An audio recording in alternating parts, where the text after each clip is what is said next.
Capítulo 4. Tholomyès, contentíssimo, canta uma canção espanhola. Aquele dia foi uma aurora contínua. Toda a natureza parecia estar risonhamente em férias. Os jardins de Saint-Cloud trescalavam perfumes, a brisa do Sena balançava brandamente as folhas, os ramos gesticulavam ao vento, as abelhas roubavam o néctar dos jardins, grupos de borboletas pousavam continuamente sobre as aquileias, os trevos e as avencas, sem falar da multidão de vagabundos que viviam no augusto parque do rei da França, os passarinhos. Os 4 alegres pares resplandeciam ao lado do sol, dos campos, das flores e das árvores. E nesse ambiente paradisíaco, falando, cantando, correndo, dançando, caçando borboletas, colhendo campainhas, molhando as meias cor-de-rosa na erva umedecida, frescas, loucas sem ser maldosas, todas recebiam beijos de todos, à exceção de Fantine, fechada em sua vaga resistência, arisca e sonhadora, porque amava. Você está sempre com cara de não sei que, e costumava dizer-lhe Favourite. Essas são as verdadeiras alegrias. A passagem desses casaizinhos felizes é um apelo profundo para a vida e para a natureza, e faz surgir de tudo carícias e luzes. Era uma vez uma fada que fez os campos e os bosques expressamente para os enamorados. Daí a eterna tradição campestre dos amantes, sempre e continuamente renovada, e que haverá de durar enquanto houver campos e estudantes. Daí a grande popularidade da primavera entre os pensadores. O patrício e o plebeu, o duque, o par e o João Ninguém, a gente da corte da cidade, como se dizia antigamente, todos são humildes súditos dessa fada. O riso e a mútua procura, a apoteose brilhante pairando na atmosfera. Que transfiguração provoca o amor! Até os escreventes de tabelião se transfiguram em deuses. E os gritinhos agudos, as perseguições pela relva, as cinturas enlaçadas quase em voo, a gíria quase melodiosa, as adorações tão evidentes nas mínimas palavras, as cerejas roubadas pelos lábios a uma boca, tudo resplandece e nos transporta a glórias celestiais. As mocinhas bonitas desperdiçam seus encantos, como se estes jamais diminuíssem. Os filósofos, os poetas, os pintores contemplam esses êxtases sem saber que fazer. Tanta é a sua admiração. É a partida para Cítera! Exclamava Vatial, Lancra, o pintor da gente humilde. Imagina-os envoltos no azul, de Derro estende os braços a todos esses amores e deu fé junta-lhes os druidas.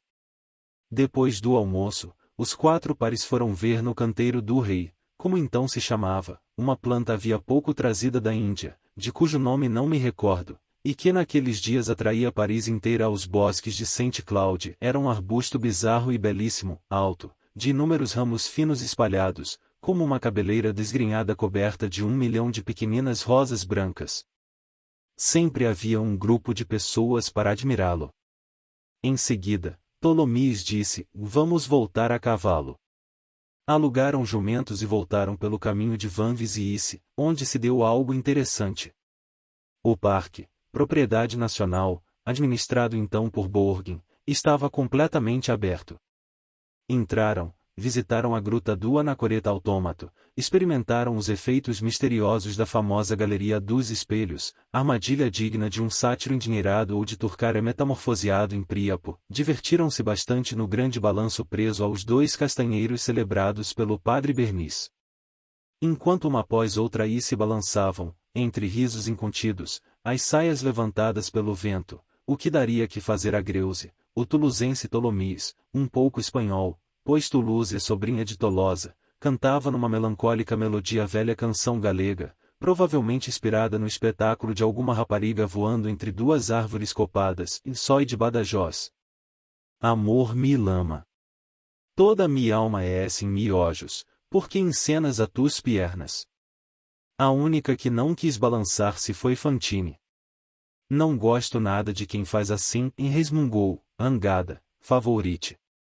Deixando os jumentos, nova alegria, e atravessaram o Sena de barca, e de passe foram, a pé, até Étoile. Como devem se lembrar, estavam andando desde as 5 da manhã. Aos domingos a gente não se cansa, e dizia Favourite, o cansaço não trabalha aos domingos. Lá pelas 3 horas, os 4 pares, imensamente felizes, rolavam pela montanha-russa, interessante construção que ocupava, naquela época, as alturas de Beaujon e cuja linha sinuosa se podia ver por cima das árvores dos Champs-Élysées. De vez em quando, Favourite exclamava, e a surpresa? Vem ou não vem? Calma, e respondia Tholomyès. Capítulo 5. No restaurante Bombarda.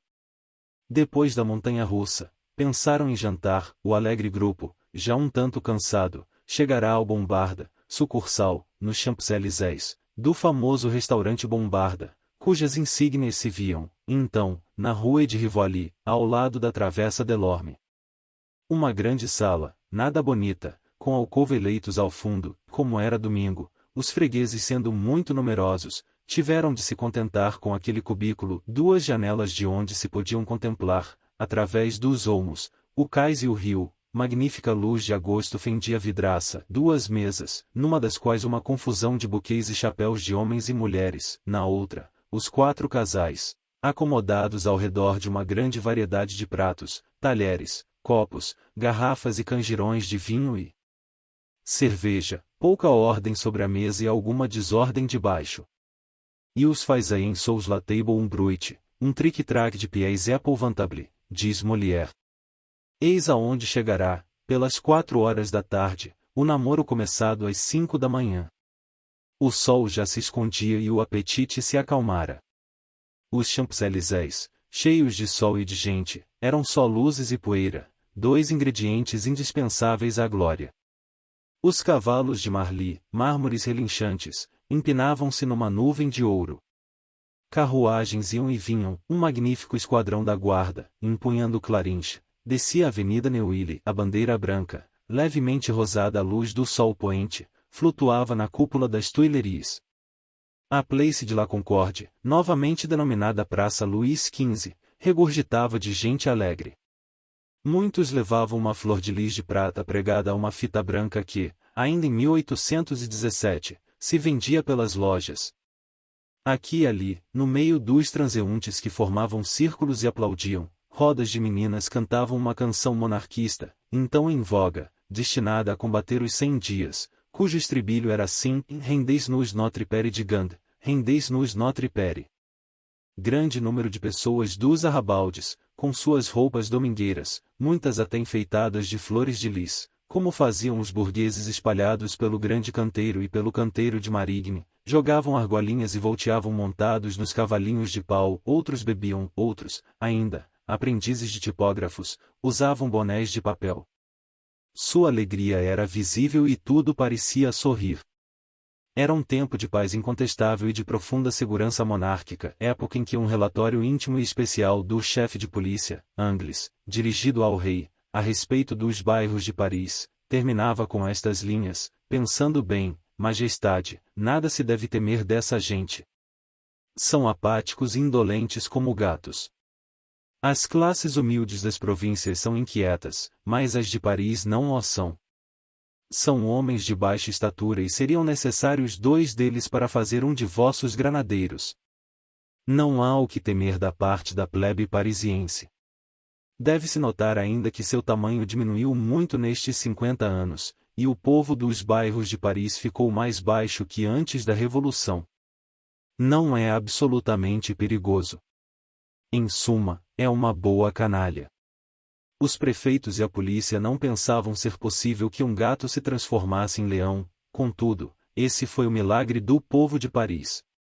O gato de outrora, tão desprezado pelo Conde Angles, era estimado pelas antigas repúblicas. Ele encarnava, a seus olhos, a liberdade, e, como que servindo de bandeira a Minerva áptera do Pereu, havia na praça principal de Corinto um colossal gato de bronze. A ingênua polícia da Restauração via com muito bons olhos o povo de Paris. Não é tão boa canalha como se pensa. O parisiense está para o francês como o ateniense para o grego, ninguém dorme melhor que ele, ninguém é tão francamente frívolo e preguiçoso, ninguém mais do que ele parece esquecer-se tão rapidamente. Mas ninguém se fia nessas aparências, comuns a toda espécie de negligência, porque, quando entrevê um fim glorioso, ele é de admirável arrojo. Deem-lhe um chuço, e ele fará o 10 de agosto, deem-lhe um mosquete, e tereis Austerlitz. Ele é o ponto de apoio de Napoleão e a defesa de Danton. Trata-se de socorrer a pátria? Ele se alista. Trata-se de defender a liberdade? Arranca então as pedras das calçadas para fazer trincheiras.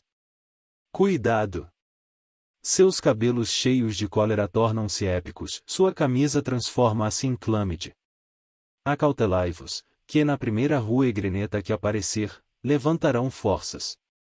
Chegada a hora exata, o homem dos bairros se agiganta, o pequeno plebeu eleva-se, seus olhos tornar-se terríveis, seu sopro provocará tempestades, e desses peitos tão fracos sairá vento suficiente para alterar as dobras dos Alpes. É graças à gente simples de Paris que a Revolução, embrulhada com os exércitos, conquista toda a Europa. Sua alegria é cantar. Deem-lhe uma canção apropriada e verão o que pode acontecer. Enquanto seu estribilho é a Carmagnole, apenas destronam Luís XVI, façam-nos cantar a Marseillaise, e ela libertará o mundo.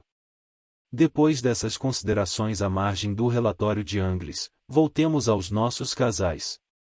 Como dissemos, eles terminavam de jantar. Capítulo 6. O capítulo do amor.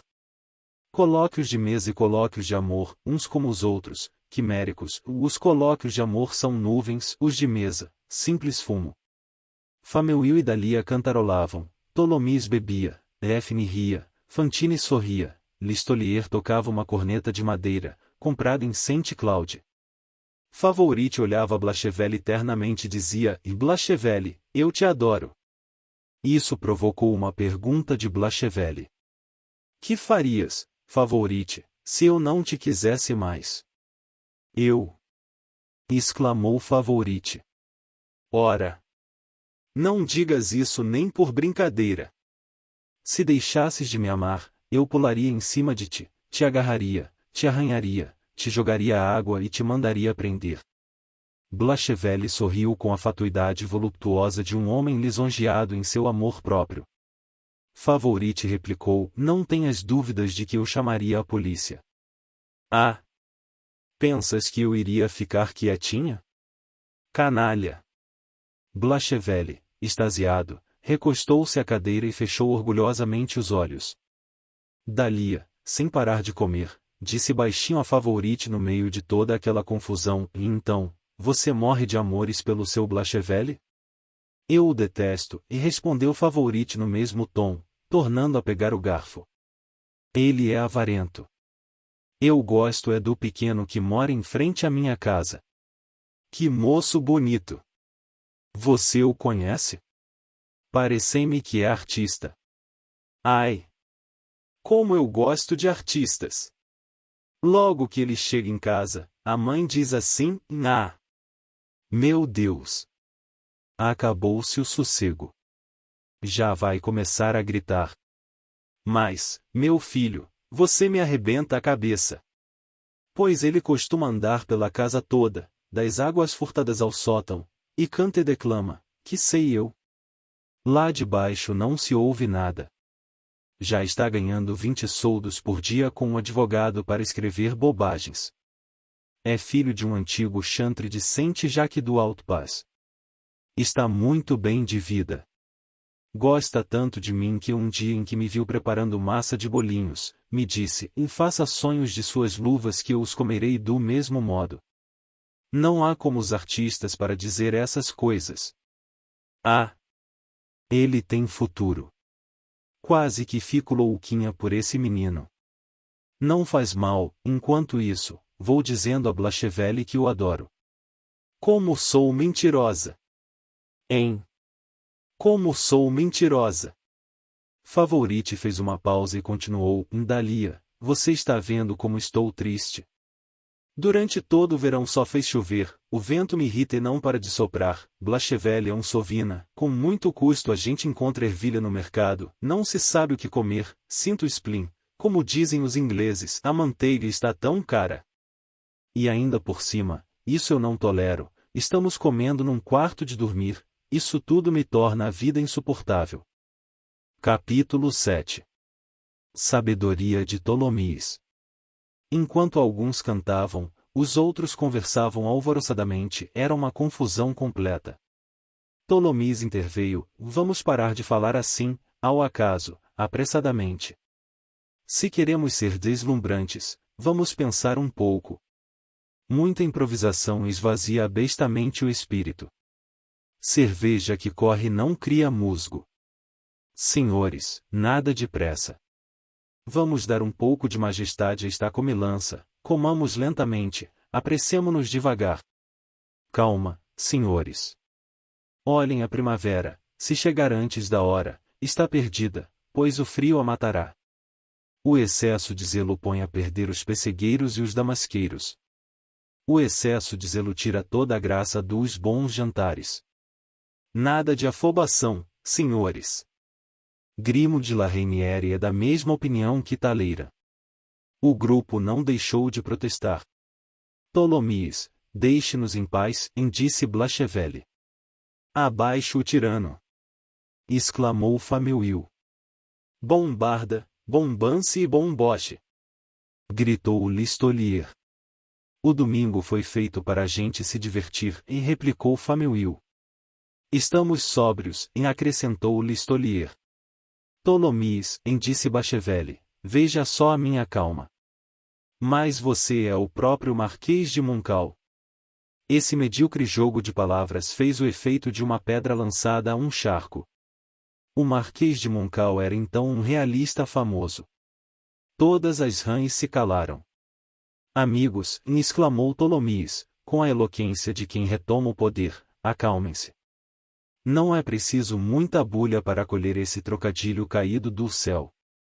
Nem tudo que a sorte nos proporciona é necessariamente digno de entusiasmo e de respeito. O trocadilho é o esterco que se desprende do espírito.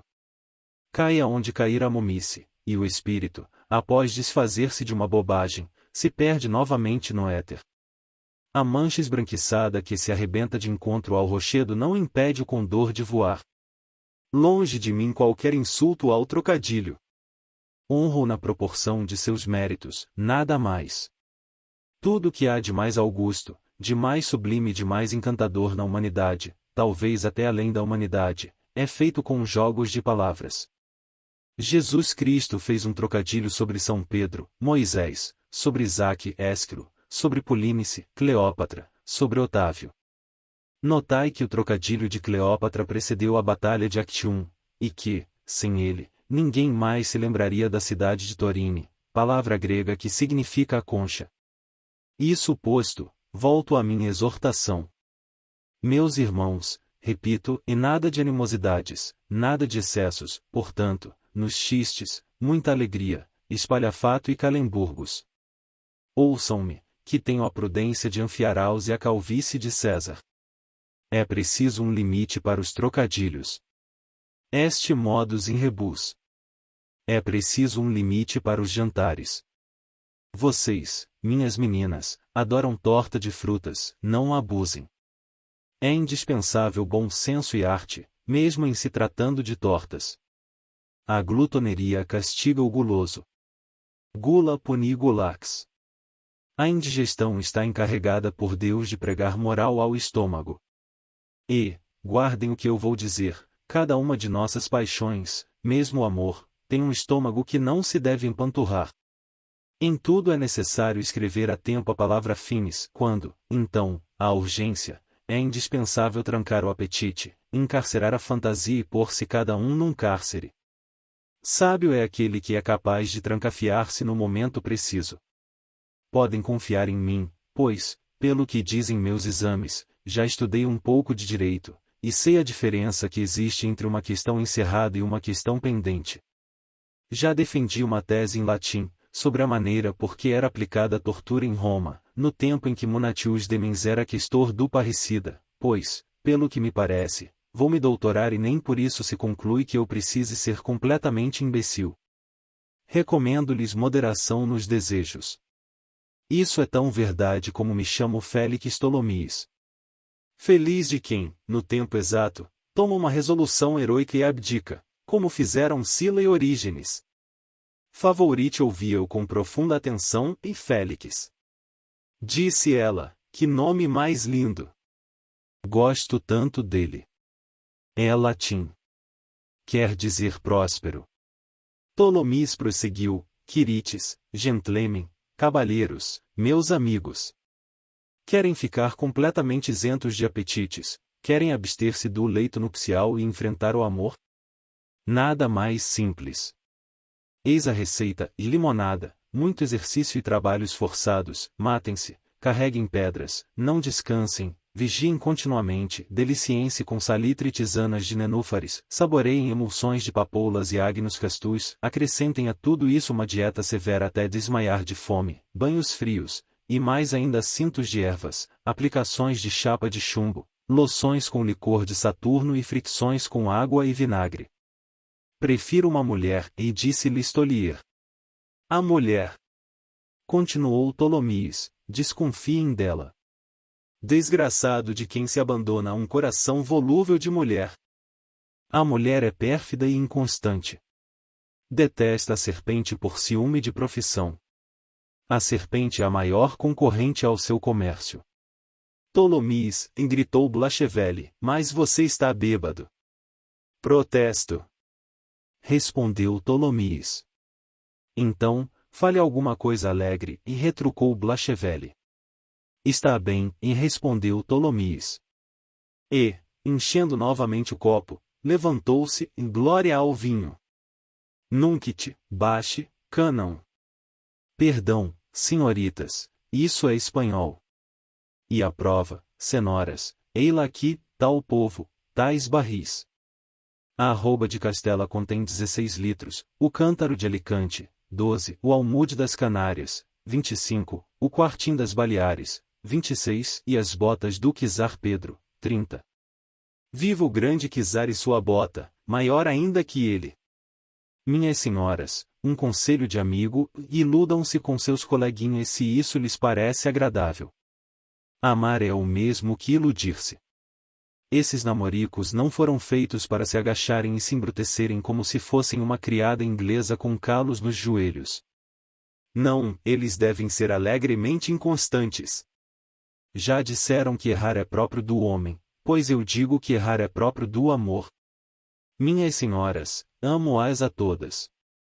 Ó Zéfine! Ó Josefine! Você é simpática, mas seria mais bonita se não estivesse de perfil. Seu rosto bonito dá a impressão de que alguém, por descuido, fez dele uma almofada. Quanto a Favorite, ó ninfas, ó musas! Um dia Blachevelle atravessava o riacho da rua Guérin-Boissial quando viu uma moça bonita, de meias brancas arregaçadas deixando ver-lhe as pernas. O prólogo agradou-lhe e Blachevelle se apaixonou. Era a Favorite. Ó Favorite de lábios jônios! Havia um pintor grego chamado Euforion, cognominado pintor dos lábios. Somente ele seria digno de retratar esses lábios. Ouça! Antes de você não existia criatura alguma digna desse nome. Você foi feita para receber a maçã como Vênus ou para comê-la como Eva. Em você é que se inicia toda a beleza. Falei agora mesmo de Eva, você é que a criou. Merece, pois, a patente de invenção da mulher bonita. Ó Favorite, pare de elogiá-la porque passo da poesia à prosa. Há pouco você falava de meu nome. Isso me enterneceu, mas, quem quer que sejamos, desconfiemos dos nomes, que eles também se enganam. Chamo-me Félix e não sou nada feliz. Os nomes são grandes mentirosos. Não devemos aceitar cegamente as informações que nos dão. Seria um grande erro escrever a Liege para comprar rolhas e a Paul para pedir luvas. Miss Dahlia, eu, em seu lugar, chamar-me a Rosa. É preciso que a flor tenha perfume e que a mulher seja espirituosa. Nada direi de Fantine, é uma sonhadora, abstrata e extremamente sensível, um fantasma com formas de ninfa e o pudor de uma freira que se desencaminha como costureira, mas se refugia nas ilusões, cantando, rezando, contemplando o céu sem saber bem o que vê nem o que faz, e com os olhos no céu passeia por um jardim onde há mais passarinhos do que realmente existem. Ó Fantine, convença-se de que eu, Tolomís, sou uma ilusão. Mas ela não me ouve, a loura filha das quimeras. Enfim, ela é toda frescor, suavidade, juventude, doce clarão matinal. Ó Fantine, digna de chamar-se Margarida ou Pérola, você veio do mais belo Oriente. Senhoras, um segundo conselho, não se casem, o casamento é um enxerto, pode dar certo e pode não dar. Não corram esse risco. Ora bolas! Que estou, afinal, cantando? Estou falando à toa. As moças, quando se trata de casar, são incuráveis, e nada que nós, os sábios, lhes dissermos impedirá que essas fabricantes de coletes e de borzeguins deixem de sonhar com um marido carregado de diamantes. Enfim, seja, mas, minhas belas, guardem o que lhes digo, vocês comem açúcar demais. É esse, mulheres, o seu único defeito, comer doces. Ó sexo roedor, cujos belos dentes adoram o açúcar, prestem atenção, o açúcar é um sal. Todo sal é secante e o açúcar o mais secante de todos os sais.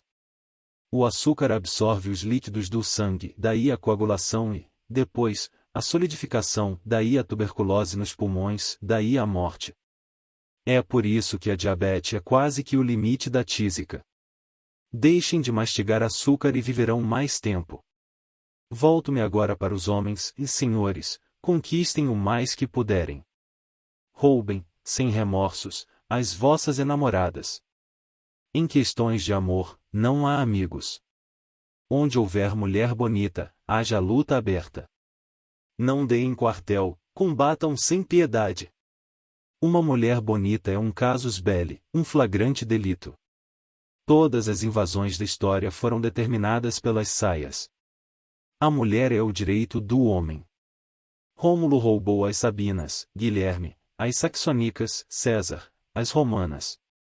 O homem que não é amado paira como um abutre sobre as amantes dos outros, e, quanto a mim, lanço a todos esses pobres coitados que são os viúvos a sublime proclamação de Bonaparte ao exército da Itália, e soldados, vocês carecem de todo o necessário. O inimigo o tem de sobra. Tholomyès fez uma pausa. Respire um pouco, disse Blachevelle. Ao mesmo tempo, Blachevelle, acompanhado por Listolier e Fameuil, com ar de compaixão, entoou uma dessas canções improvisadas, feitas das primeiras palavras que vêm à cabeça, com rimas ricas ou sem rima nenhuma, sem sentido algum, como os gestos das árvores e o barulho do vento, nascidos do fumo dos cachimbos, e dissipando-se com ele. Vejam com que estrofe o grupo respondeu à arenga de Tholomyès, Les Peres dindons donneren de L. Argenter Gengen a un edit porque Monseigneur Clermont-Tonnerre fut fait pape à la Sainte-Jean, mais Clermont en put pas être fait pape, en etam pas pretre, alors leu edit ragian leu rapporta leu Argenter Gengen.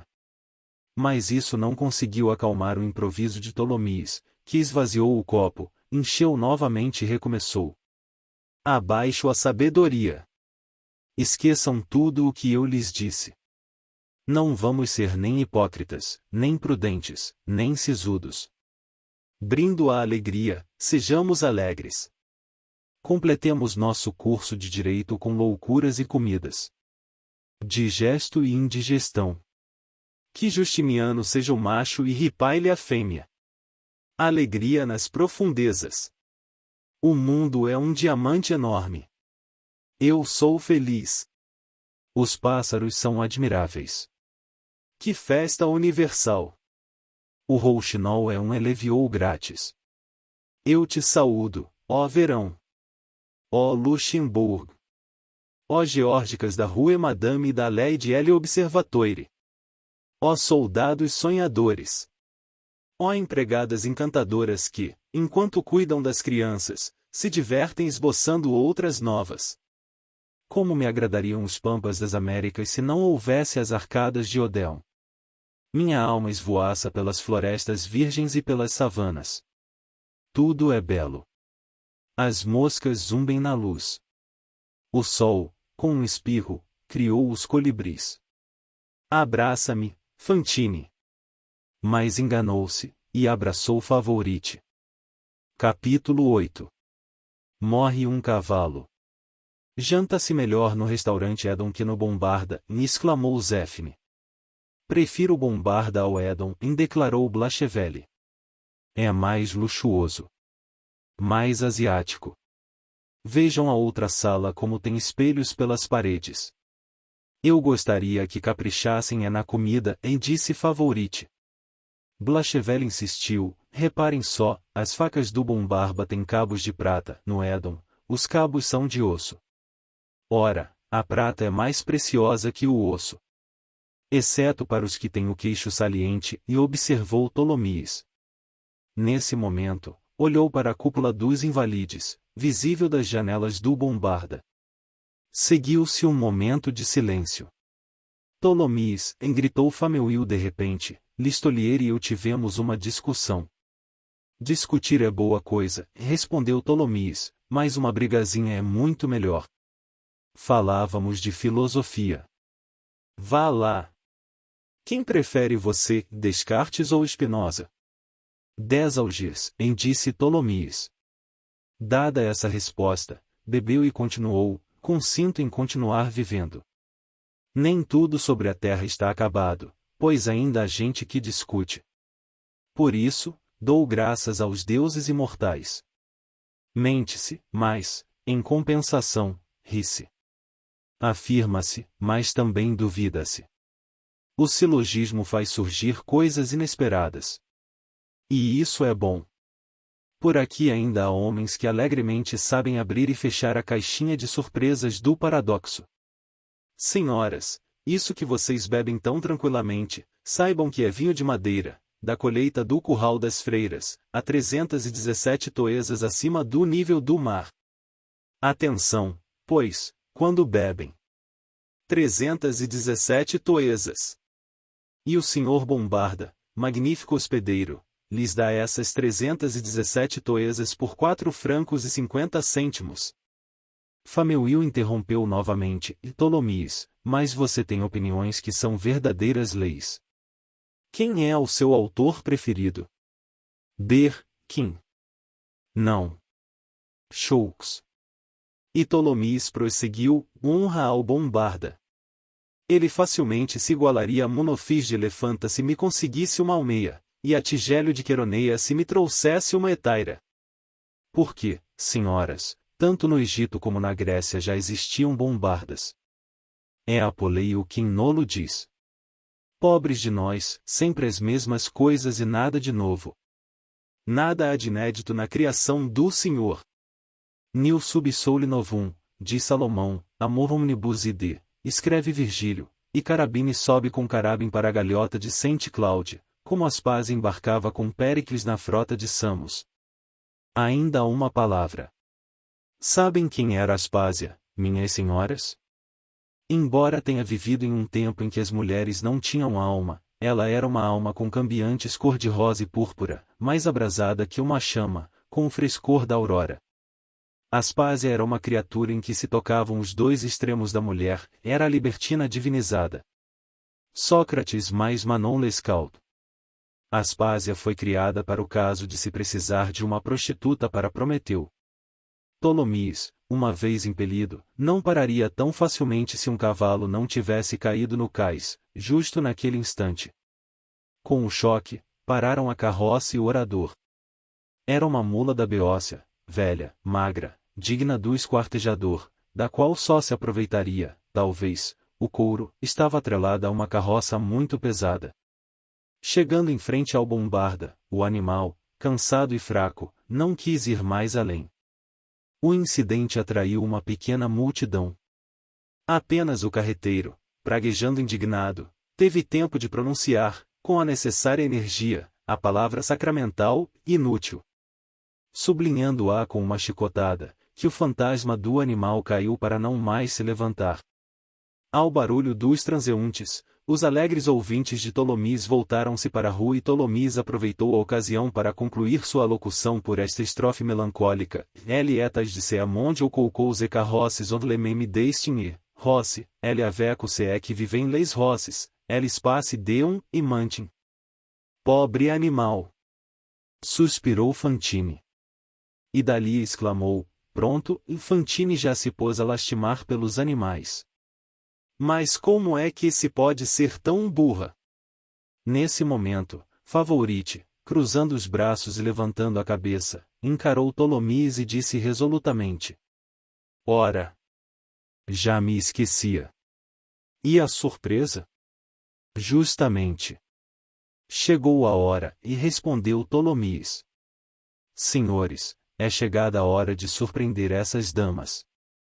Senhoras, esperem-nos por um momento. A surpresa começa por um beijo, disse Blachevelle. Na testa, e acrescentou Tholomyès. Cada um, com toda a solenidade, deu um beijo na fronte da respectiva amante. Depois os quatro, em fila, se dirigiram para a porta, com o indicador à boca, ordenando silêncio. Quando saíram, Favourite bateu palmas. Já chega de gracinhas, disse então. Não se demorem muito, e murmurou Fantine. Esperamos por vocês. Capítulo 9. Alegre fim da alegria. Ficando sós, as quatro se encostaram duas a duas às janelas, conversando umas com as outras pela parte de fora. Viram os jovens, que, saindo do bombarda de braços dados, voltaram-se, acenaram-lhe sorrindo e desapareceram na poeirenta multidão domingueira que invade semanalmente os Champs-Élysées. Voltem logo! Gritou Fantine. Que será que eles vão nos trazer? Perguntou Zéphine. Sem dúvida, alguma coisa bonita, disse Dahlia. Por mim, replicou Favourite, gostaria que fosse algum objeto de ouro. Mas se distraíram com o movimento do cais, podiam observá-lo através dos ramos das árvores e isso as divertia bastante. Era a hora da partida do correio e das diligências. Quase todas as linhas de transporte do Midi e do Oeste passavam, então, pelos Champs-Élysées. A maior parte delas percorria o cais e saía pela barreira de passe. De minuto em minuto, passava algum grande veículo pintado de amarelo e preto, sobrecarregado de bagagens, cuidadosamente aparelhado, já disforme, tantas eram as malas, as mantas e os pacotes, cheio de cabeças que mal podiam ser vistas, esmagando o calçamento, expelindo faíscas, rodando pelo meio da multidão envolta na fumaça da poeira como uma forja incandescente ou uma fúria enraivecida. Essa balbúrdia encantava as raparigas. Favourite exclamava, que algazarra! Dir-se-ia um montão de correntes voando.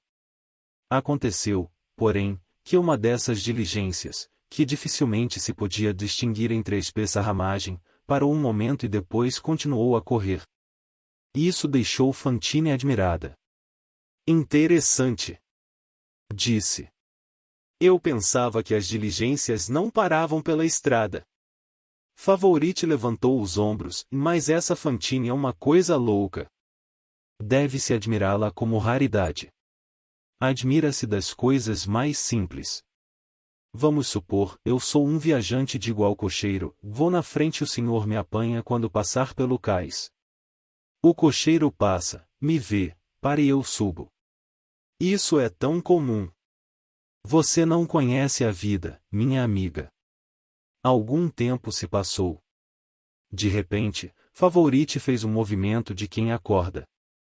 E a surpresa? Disse. É verdade, replicou Dahlia. E a famosa surpresa? Já faz tempo que saíram. Disse Fantine. Fantine acabava de suspirar quando o garçom que as servirá à mesa entrou. Trazia na mão alguma coisa que se parecia a uma carta. O que é isso? Perguntou Favourite. O garçom respondeu, é um bilhete que aqueles moços deixaram para vocês. Por que não o trouxe logo? Porque eles me recomendaram que não o entregasse antes que passasse uma hora. Favourite arrancou o papel das mãos do garçom. Era mesmo uma carta. Olhem! Disse ela. Não tem endereço algum, mas escutem só o que está escrito aqui. Esta é a surpresa. Desdobrou apressadamente a carta, abriu-a e leu, pois sabia ler amantes queridas. Como vocês sabem, temos nossos pais, e isso de pais é algo que vocês não compreendem suficientemente. O Código Civil, honesto e pueril, chama-os de pai e mãe. Ora, nossos pais choram de saudade, e, já idosos, nos chamam, bons velhinhos e bondosas senhoras que são, têm-nos como filhos pródigos, desejam a nossa volta e prometem banquetear-nos com um vitelo gordo. Nós, como somos virtuosos, obedecemos. Quando vocês estiverem lendo esta carta, 5 fogosos cavalos nos estarão levando a nossas mamães e papais.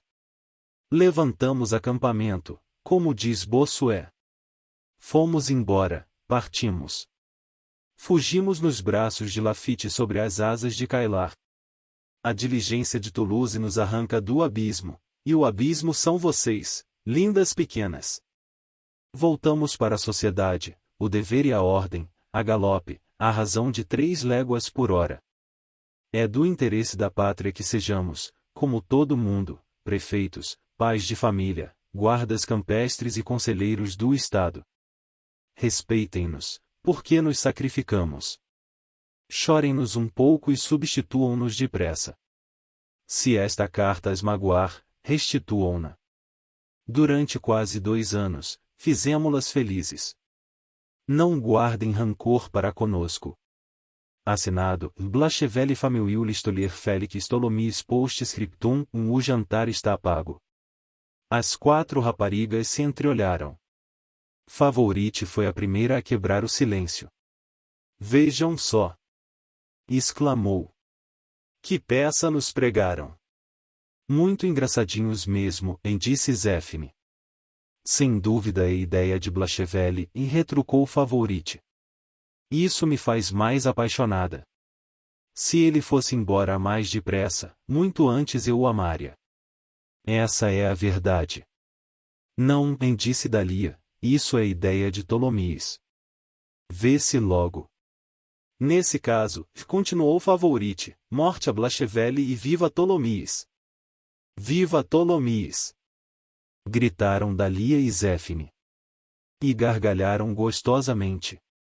Fantine riu-se como as demais.